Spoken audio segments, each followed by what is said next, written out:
आओ बच्चों, आज मैं तुम्हें सुनाने वाली हूँ एक मजेदार कहानी बुद्धू बिल्ला और तेज तोड़ू लोमड़ी की। बहुत समय पहले की बात है। एक जंगल के कोने में एक पुराना टूटा फूटा खंडहर था और वहां रहता था बिल्ला, बिल्ली समाज का सबसे बड़ा अकड़ू। ये जंगल मेरा इलाका है। यहाँ मेरी मर्जी के बिना पत्ता भी नहीं हिलता। जो आंख मिला के देखेगा उसे पंजा दिखाऊंगा और जो ज्यादा बोलेगा उसे सीधा खंडहर में फेंक दूंगा। अरे बिल्ला, शेर बनने चले हो बेटा। पहले खंडहर से बाहर निकलना सीखो। अरे ओ उल्लू काकी, तुम्हें तो बस बातें बनानी आती हैं। मसाला इधर से उधर करना ही आता है तुम्हें। क्यों भई बिल्ला, उल्लू काकी को क्यों सुना रहे हो? हिम्मत है तो मुझसे तोड़ू लोमड़ी से बात करो ना। किसी को खंडहर में फेंकने की बातें कर रहे हो, खुद से ही बाहर नहीं निकले अब तक। इतनी अकड़ अच्छी नहीं होती मेरे भाई। अब तू सिखाएगी मुझे जंगल का लॉ? तेरी इमेज क्या है ये तुझे कभी समझ नहीं आएगा। तू मुझे नहीं सिखा सकती। तू मेरी नजर में कुछ भी नहीं। अरे बिल्ला भाई, इतना घमंड अच्छा नहीं है। चलो, एक काम करते हैं। एक चैलेंज, अगर मैं तुम्हें मूर्ख बना दूं तो आगे से सीधा रहोगे। बताओ, मंजूर है? अरे ऐसी बात है तो ठीक है। मंजूर है मुझे तुम्हारा चैलेंज। लेकिन सुन लो लोमड़ी, अगर तुम मुझे मूर्ख नहीं बना पाई तो तुम्हें सबके सामने मानना पड़ेगा कि मैं ही इस जंगल का असली बॉस हूं। वाह भाई वाह, चैलेंज तो बड़ा मजेदार होने वाला है। अच्छा, तो सुनो। सॉरी, मैं रहूंगी इस चैलेंज की जज।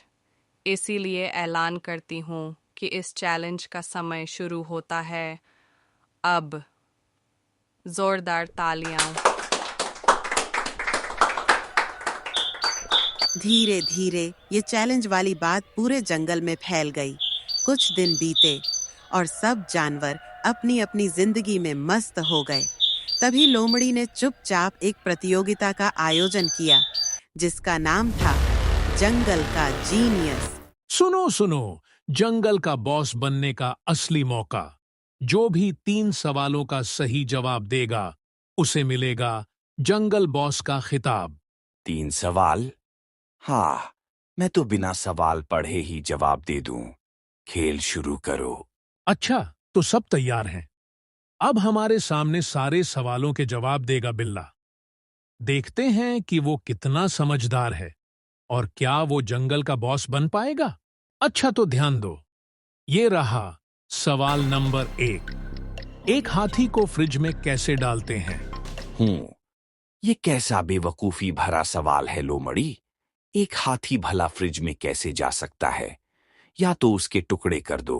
अरे अरे बिल्ला भाई, ये आप क्या बोल रहे हो? अच्छी बात है कि गट्टू हाथी यहां नहीं है, वरना सुन लेता तो ट्रंक से उड़ाकर ले जाता आपको। ऐसे बनोगे जंगल के बॉस? खैर, जाने दो। आपका जवाब गलत है। और अब सुनो, सही जवाब बहुत आसान है। फ्रिज खोलो, हाथी को अंदर रखो और दरवाजा बंद कर दो। ठीक है, हो जाती है गलती। इतना मत उछलो तुम। अब अगला सवाल पूछो। इस बार पक्का सही जवाब दूंगा। ठीक है बिल्ला भैया। अब लो सुनो, सवाल नंबर 2। शेर ने जंगल में एक बड़ी सभा बुलाई थी। सब जानवर आए, पर एक जानवर नहीं आया। बताओ, कौन नहीं आया? हम्म, क्या बच्चों जैसे सवाल पूछ रही हो तुम? जंगल की सभा में कौन नहीं आया? ये क्या कोई सवाल हुआ? इतनी बड़ी सभा थी, इतने जानवर, बंदर, भालू, लोमड़ी, हिरण, कोई भी नहीं आया हो सकता है। मुझे तो लगता है वो आलसी कछुआ नहीं आया होगा। उसे हर जगह देर होती है, या फिर तू खुद ही देर से पहुंची होगी। ओहो बिल्ला भैया, क्या बात है! इतनी लंबी लिस्ट गिना दी, पर सीधा और आसान जवाब नहीं सूझा। इतनी अकड़ दिखाते हो और हाथी वाला लॉजिक भूल गए। अरे, जिसने पहला सवाल गलत किया वो दूसरा सही कैसे करेगा? थोड़ा रुककर मुस्कुराकर बोलती है, सही जवाब है, हाथी नहीं आया सभा में, क्योंकि वो अब भी फ्रिज में बैठा है, आराम फरमा रहा है ठंडी ठंडी हवा में। अब आ गया है आखिरी सवाल। सवाल नंबर 3, ध्यान से सुनना। अगर तुम्हें एक नदी पार करनी हो और उस नदी में मगरमच्छ भरे हों, तो तुम क्या करोगे? मगरमच्छ?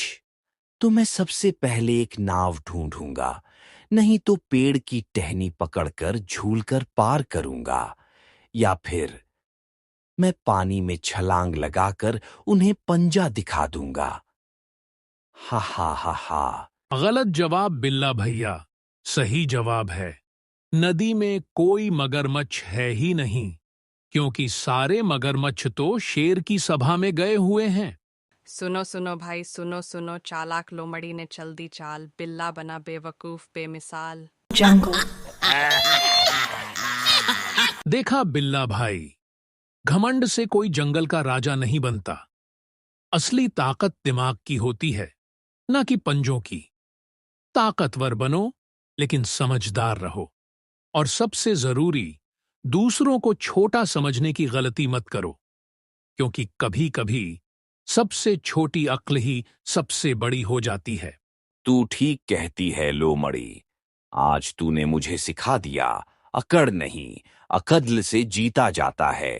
तो देखा बच्चों, घमंड से कुछ हासिल नहीं होता। असली जीत समझदारी और विनम्रता की होती है। हमें भी हमेशा दूसरों का सम्मान करना चाहिए, क्योंकि अकड़ से नहीं, अक्ल से ही दुनिया चलती है। अगर आपको ये कहानी अच्छी लगी हो तो लाइक करें, सब्सक्राइब करें